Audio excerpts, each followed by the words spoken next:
Basketball legend Kobe Bryant, his daughter, and 7 others lost their lives in a helicopter crash Sunday morning. One Quincy University senior is preparing to graduate as an officer in the Marines, and dozens gathered in the QU Health and Fitness Center Sunday for an afternoon of tasting chili. Hello and welcome to QUTV News This Week. I'm Taylor King. And I'm Abigail Moore.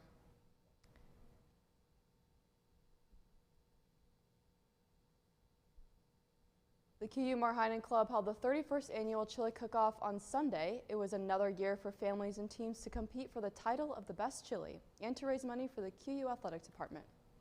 Are you ready? Yeah.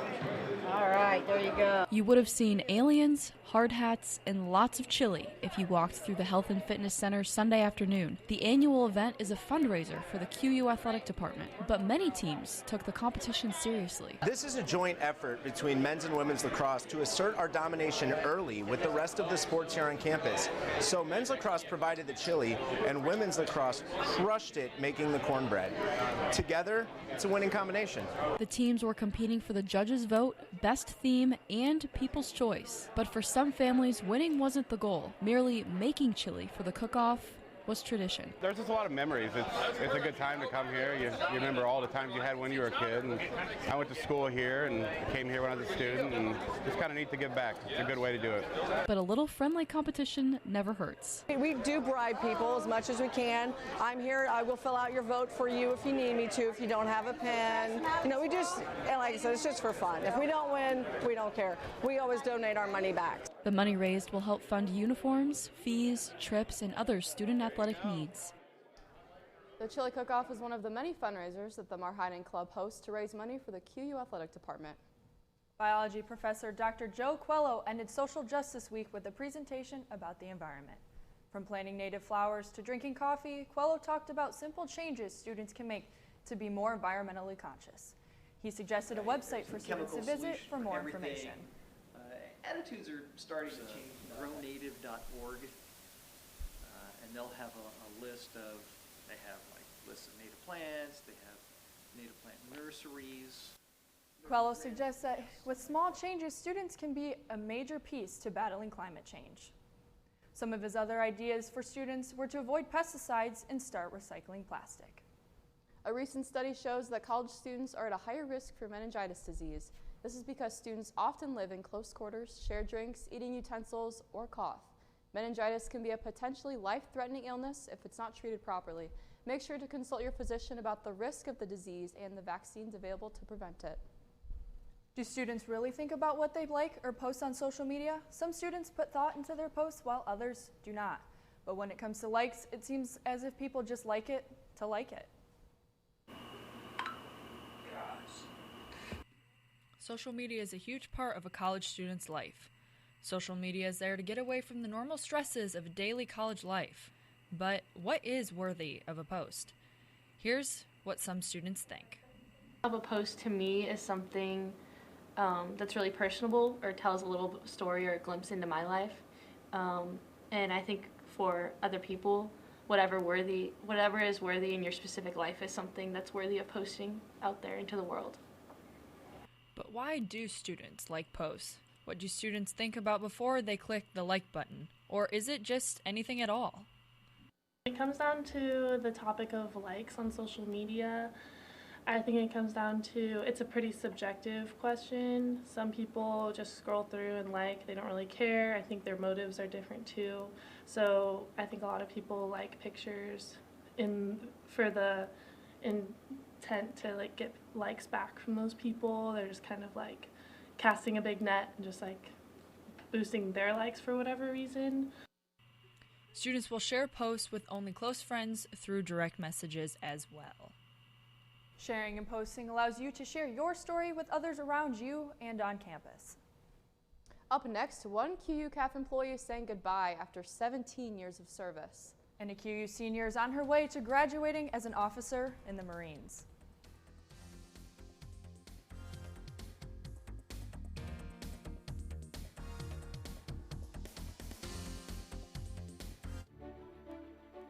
This is my house. My parents helped build it. Now we don't get wet when it rains. I don't get too hot or too cold inside. and I don't have to worry when the winds blow. This is my house.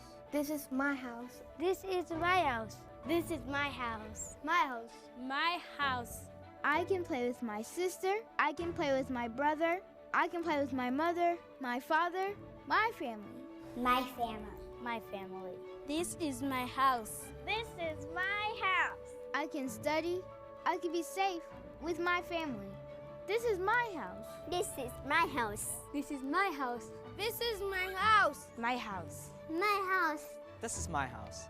Visit Habitat.org to find out how you can help more families like mine have a safe, decent place to call home.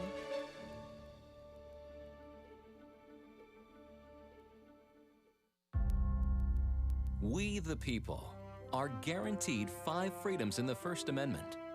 Freedom of speech. Freedom of religion. Freedom of the press. Freedom to peaceably assemble. Freedom to petition the government. Only the United States has these 5 freedoms so simply bound together and guaranteed. Think first. Learn more at thinkfirstamendment.org.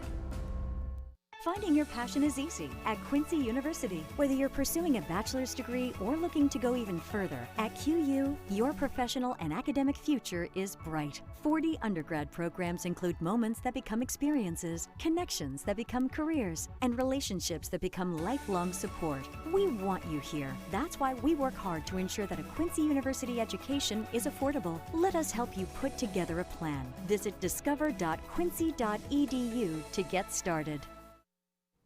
Passing classes and getting good grades are challenges that all students face, but sometimes in the midst of stress and limited time, students turn to cheating as an easy way out. The student handbook outlines academic dishonesty as unacceptable and that there will be consequences for those actions, but most students don't want to take that chance. Cheating is something I try to avoid. If you don't study, then you won't learn any of the material, so if you cheat instead of studying, you're robbing yourself of an education, not to mention the amount of trouble you can get into. The Student Success Center offers free tutoring sessions for students who need extra help. You can sign up for a lesson on QU's website under the Academic Support tab. Jess Marino has just finished Officer Candidate School. We followed her through the application process and now she's preparing to graduate. Alexa Lowe reports. Jess Marino is preparing to commission from Officer Candidate School once she graduates from QU this May. She spent her summer in Quantico, Virginia, so she could spend her future as an officer in the United States Marines. At the end of the summer, I earned that title of Marine and was probably the proudest moment of my life, and I don't think anything else will top that. Marino's platoon started with 63 girls and ended with just 36. Probably one of the biggest accomplishments to date in my life. She isn't the first in her family whose career involves serving others. Her grandfather was in the Navy, her father and brother are firefighters, and her other brother works for a classified government agency. From an early age, being a member of the Marine Corps was Marino's dream career. But an officer title comes with a great deal of leadership. She's very much a team player and very passionate about what she does and wants everyone to be their best. And she's always taken an interest in leadership since her freshman year and has built on that all throughout her years. During commission, Marino will receive her 2nd lieutenant insignia pin. Marina will return to Quantico post-graduation for 6 months of training, which will determine where she'll be stationed. The CAF has not been the same this semester. After 17 years of service, Robin Hummert ended her employment with Chartwell's Dining Service. Hummert was loved by many on campus. She says that leaving was one of the hardest decisions she's ever made. It was very hard giving it up because not seeing the students every day, my bosses and my co-workers. She got a new job at Exact Packaging, which will allow her to spend more time with her family. Hummert has no intentions of saying goodbye forever. She says that QU will always be her home. Well, our neighbors up north might have a difficult time ice fishing this year. And snow is in the forecast for next week. Zach Parks joins us next to show us what we have to look forward to.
what child hunger looks like in America.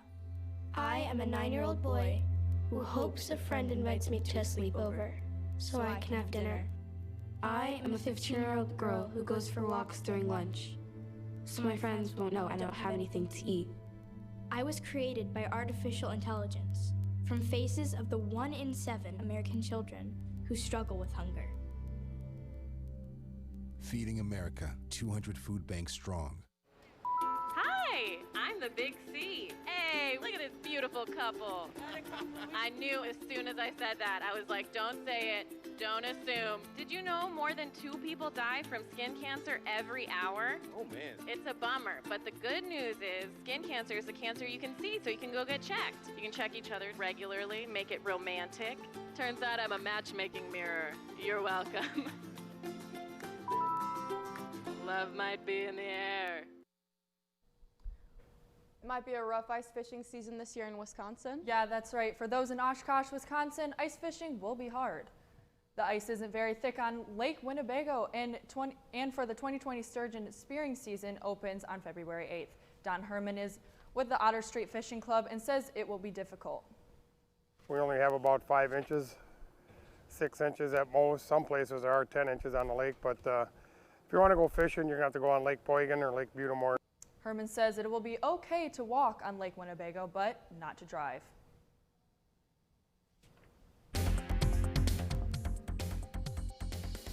So it looks like our temperatures are going to be rising a little bit, but also some snow. So we're getting a little bit of everything, I guess. Right. I was gonna say I saw on my weather app that we're supposed to get some snow next week. So what's going on with the weather? Well, we got temperatures rising a little bit, then dropping, and then rising again. And so I will show you guys what we have in store for the week here at Quincy. The next few days are going to be cloudy with temperatures from the mid-30s to mid-40s. And like I said, the temperatures are going to be rising again into the weekend. We're going to see a pretty nice warm weekend. Today we're seeing a high of 35 degrees with a low of 27 degrees. The normal is 35 degrees with a low of 20. The record was in 2002 with a high of 62 degrees, and the low was in 99 with the low of 5 degrees. Temperatures today are a high of 28 degrees and mostly cloudy today with winds coming from the north-northwest at 2 miles an hour.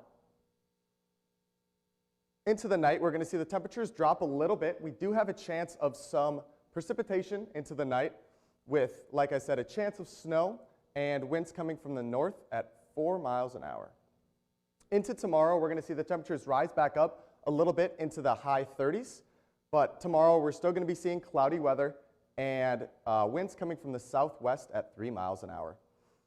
Into the weekend, we're going to see the temperatures rise up into the low 40s and then back down Friday Eve into the low 30s and then rise back up again Saturday into 43 degrees as our high. Here is the 7-day forecast for you. Like I said, we're going to see the temperatures rise up into the weekend. We're going to see pretty average temperatures into the early week next week. And then on Wednesday next week, we're expected some showers.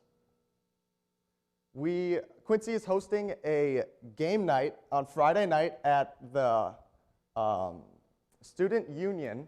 And there you can bring your own device, and there will be snacks and pizza and a whole bunch of stuff and even board games there. So it should be a fun event for all students.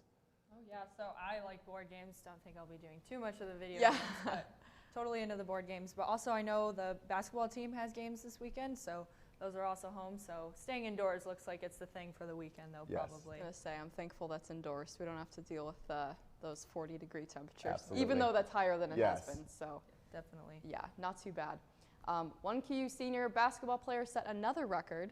Yeah, and Shane Holsey will be here to tell you all about it when we come back.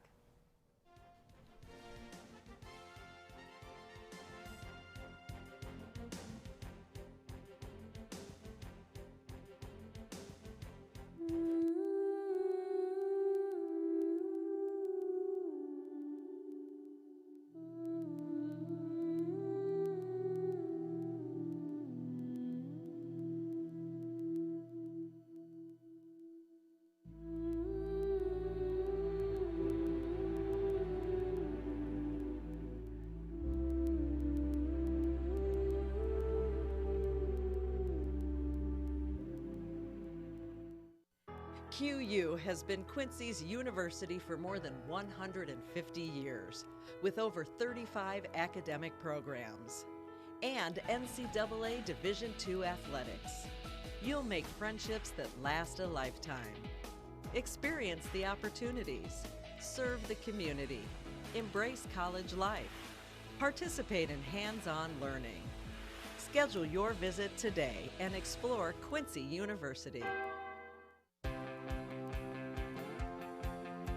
My name is Abby Colbert. I'm a communications major in the PR track. I'm doing social media for QUTV. I'm doing the QUTV Instagram. I work together with some of the upperclassmen to bring posts 5 times a week. I enjoy posting to Instagram for QUTV because I can make some of the aesthetic decisions, just like what filters to use, which photos to use, and how many, how to arrange them. And I also enjoy seeing the science behind posting on social media when it comes to the time of day and how that changes it, how the tags and how that changes it. And the follower count's really grown now that we're posting so much and so regularly. After QU, since I am looking towards a PR track, it makes sense to get to know social media platforms in general. And I enjoy Instagram as a platform, so I'm probably going to work a lot with it in the future.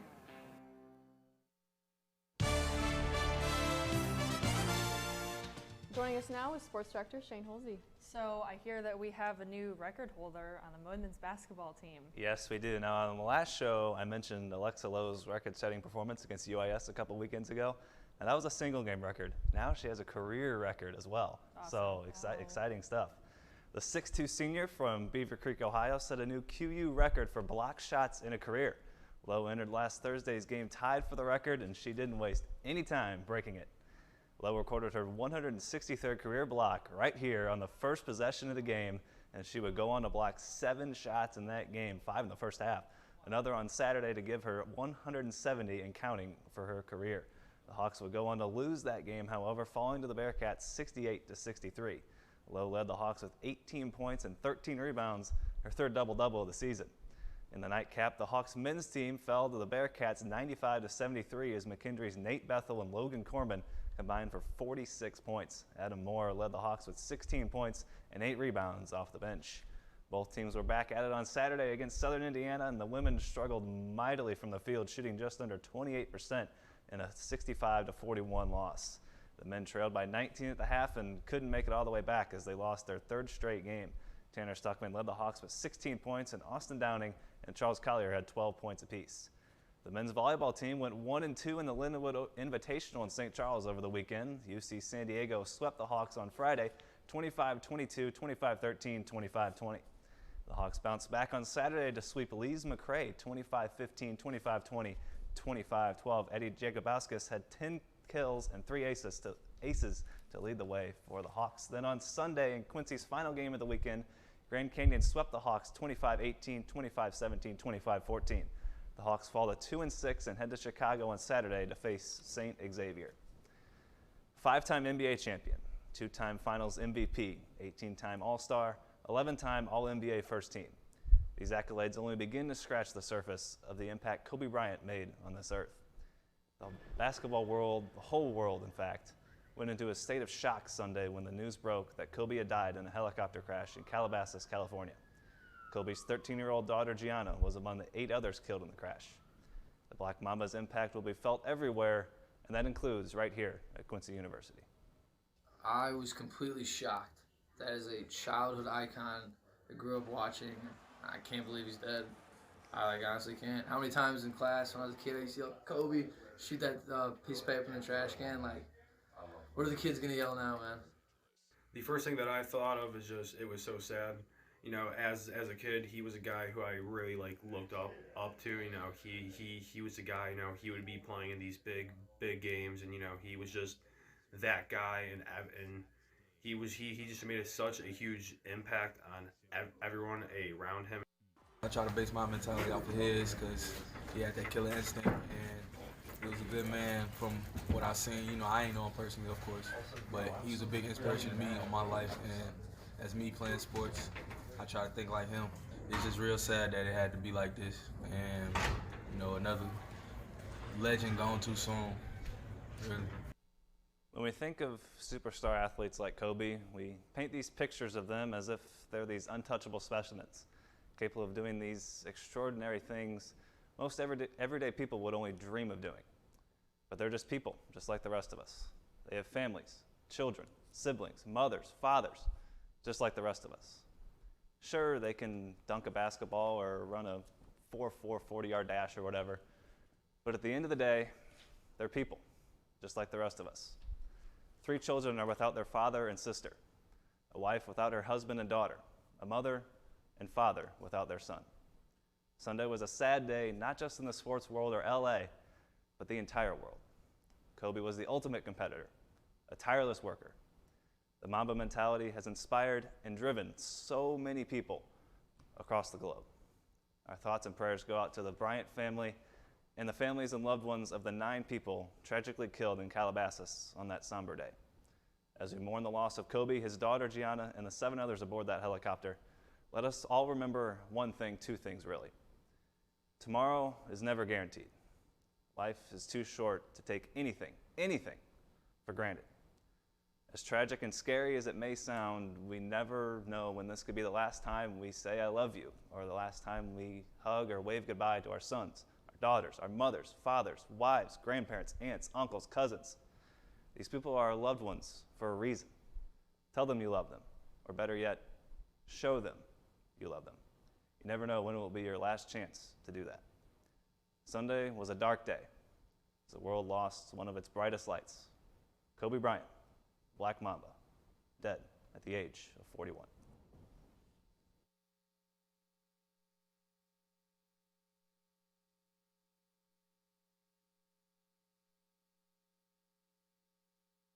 Make-A-Wish grants a wish every 17 minutes. I know that sounds pretty magical, but in fact, it takes more than magic. It takes muscle. So, when a kid like Fabian wishes to be a superstar, things happen. Whoa! Or when Kahim transforms into Super Kahim. He feels invincible.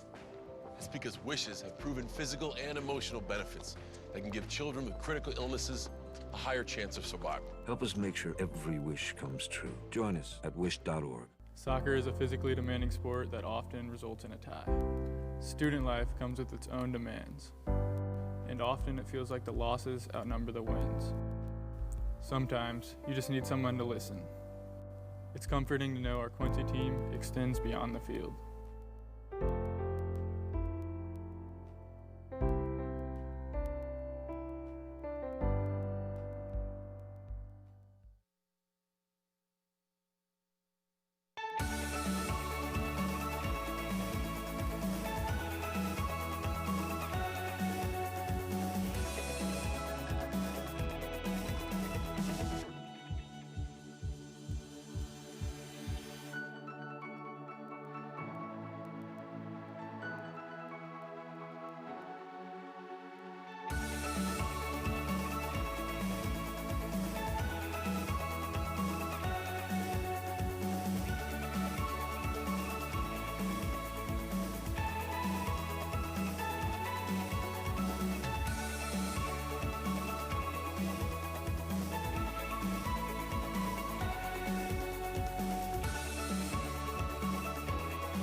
An inspiring story out of Missouri, a woman without hands and legs creating beautiful paintings. Reporter Madison Heaver shows us how this artist is not letting her disability keep her from doing what she loves. Art has the ability to speak. When I can't put words down, when words fail me, it can be a way to express myself. Minda Cox is a 31-year-old artist in Bolivar, Missouri. I have loved art. I love painting and I love drawing. I always have. But it wasn't until I was in my late teens when I started to study it more professionally, more seriously. But her method is a little unorthodox. I was born without arms or legs. Minda was born in India but was put up for adoption soon after. My mother adopted me. My mother is an Episcopal priest. She's a single mom of 5 adopted girls. In my mother's house, we all had various disabilities, my sisters. We just never were allowed to use our disabilities as an excuse as to not interact and do things for ourselves. We were encouraged to be very independent. Which led her to believe she could do anything. When I was little, I loved doing art, but I also loved, ice skating, and I wanted to be a cook and a dancer and a doctor and all of that. But a lot of that stuff wasn't really practical. So she decided to seriously pursue art.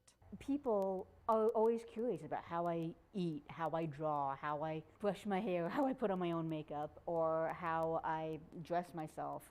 But when they're looking at my art, they're looking at my art. They're not just looking at, oh, this disabled person with no arms or no legs. And I work a lot with pencil and pen. I learned to really control watercolor, and I really fell in love with it. I put the paintbrush between my arm and my chin. The color and the paint, just watching it flow and watching it blend can be a really beautiful thing. Though Minda has to go through life having to do things a little differently than most, she says most of the time she still has a positive outlook. Of course I have struggles, but my life isn't full of just pain and sorrow, and I like to reflect that. It's very important to me that people understand that I don't want to be set apart from the rest of the world. I want them to see other people with disabilities and not be afraid of them. Now, Minda is painting cards for Valentine's Day. She says because there are so many bad things in the world, she wants to remind people that's not all there is. People need to be reminded that there is love in the world. That's how I would like people to do, is approach people with disabilities and know that, hey, we are just people.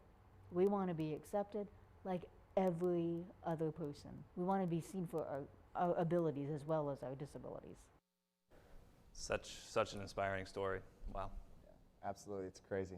Yeah, Amazing. It's awesome to see just people like her, and there's other people out there too that I'm sure have many talents and just like her.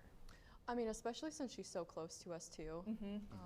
It just, I think it kind of hits home for us specifically, because we have that ability to use our hands and legs, and then watching someone who can't succeed, it's just, it's amazing. And how about her mother too? Mhm. Her adopted mother adopting those 5 children. I know. How courageous is that? Yeah, really. Incredible. That is all the time we have for today. Thank you for joining us in this edition of QUTV News This Week. We'll see you next Wednesday. Have a great rest of your day.